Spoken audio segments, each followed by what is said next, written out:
السلام علیکم۔ بسم اللہ الرحمن الرحیم۔ سنہری کرنیں۔ قصہ نمبر 99۔ معصوم روشنی۔ وہ ایک عرب ملک کا رہنے والا تھا۔ کوئی خاص مقصد حیات سے نہ تھا۔ اللہ تعالیٰ کے ساتھ تعلق کم ہی تھا۔ کتنی ہی مدت گزری اس کے مسجد تک جانا گوارا نہیں کیا تھا، نہ اللہ کے سامنے سجدہ کیا۔ وہ برے ساتھیوں کے ہمراہ شام سے فجر تک لہو لعب اور بیکار کاموں میں مشغول رہتا اور بیوی کو گھر میں اکیلے چھوڑے رکھتا تھا، جو اس تنہائی سے خاصی پریشانی اور تنگی محسوس کرتی تھی۔ اس کی وفادار اور نیک بیوی پر کم عمری کے باوجود بڑھاپے کے آثار نظر آتے تھے۔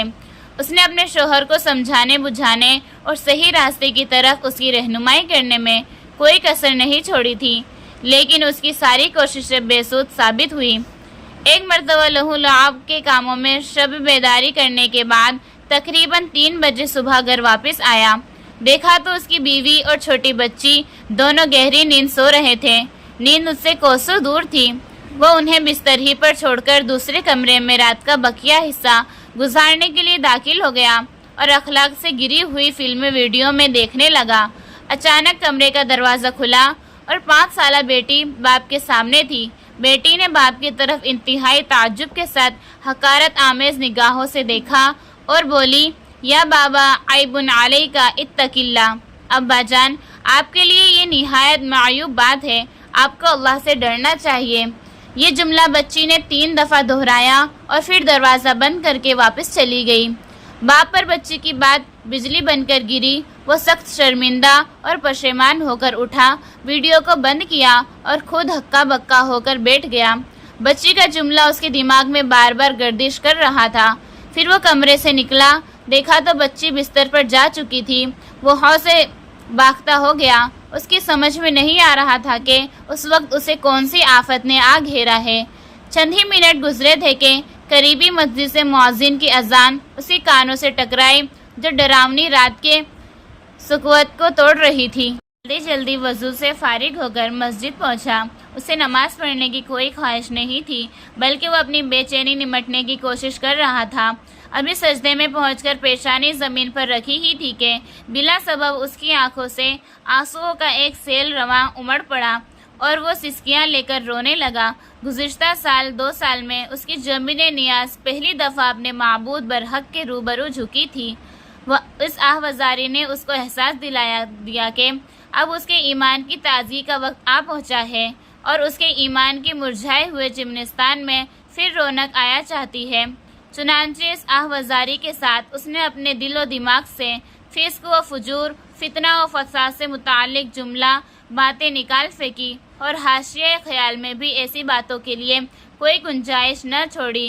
اب اس کی زندگی کی کایا پلٹ چکی تھی۔ فجر کی نماز ختم ہو گئی۔ وہ تھوڑی دیر مسجد ہی میں بیٹھا رہا، پھر اپنے گھر کو واپس ہوا اور کچھ سوئے بغیر صبح سویرے پوری تیاری کے ساتھ اپنی ڈیوٹی کے لیے نکل گیا۔ جب آفس پہنچا تو اس کا مینیجر تعجب میں پڑ گیا کہ آخر ماجرا کیا ہے کہ رات بھر جاگنے کے سبب آخری وقت میں پہنچنے والا شخص آج صبح سویرے ہی ڈیوٹی پر پہنچ گیا ہے۔ مینیجر نے اس کا سبب پوچھا تو اس نے گزشتہ رات کے حادثے سے آگاہ کیا۔ مینیجر نے کہا، تم اس بات پر اللہ تعالیٰ کا شکر ادا کرو کہ اس نے تمہیں ایسی معصوم سی نیک بچی سے نوازا ہے جس نے تمہیں ملک الموت کے آنے سے پہلے غفلت کی نیند سے بیدار کر دیا۔ ڈیوٹی ختم ہونے کے بعد وہ گھر واپس ہوا تاکہ کچھ آرام کر لے۔ وہ اس دوران میں اپنی چھوٹی بچی کے دیدار کا از حد مشتاق تھا جو اس کی ہدایت اور اللہ کی طرف رجوع کا سبب بنی تھی۔ وہ گھر کے اندر داخل ہوا تو اس کی بیوی نے زاروں قطار آنسو بہاتے ہوئے اس کا استقبال کیا۔ اس نے پوچھا، کیوں رو رہی ہو؟ بیوی نے چیختے ہوئے جواب دیا، تمہاری پیاری اور لاڈلی بیٹی وفات پا گئی ہے۔ اس اندوہناک خبر کے صدمے نے باپ کے اوسان خطا کر دیے۔ وہ خود کو قابو میں نہ رکھ سکا، چنانچہ وہ بھی بیوی کے ساتھ زاروں قطار رونے لگا۔ تھوڑی دیر بعد جب قدرے اطمینان ہوا تو اس کی سمجھ میں آیا کہ یہ جو کچھ بھی ہوا ہے اللہ تعالیٰ کی طرف سے اس کی ابتلا و آزمائش ہے۔ اللہ تعالیٰ دراصل اس کا امتحان لینا چاہتا ہے۔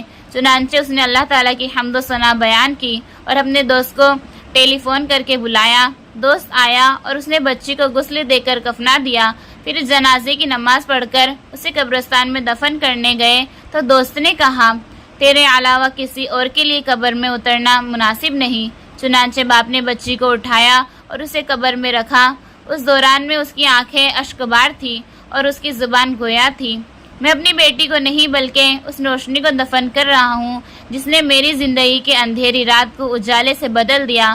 میں اس روشنی کو دفن کر رہا ہوں جس کے شعاعوں نے میری زندگی کی کایا پلٹ دی اور جو مجھے فسق و فجور کی تاریکیوں سے نکال کر ایمان و عمل کی منور دنیا میں لے آئی۔ السلام علیکم۔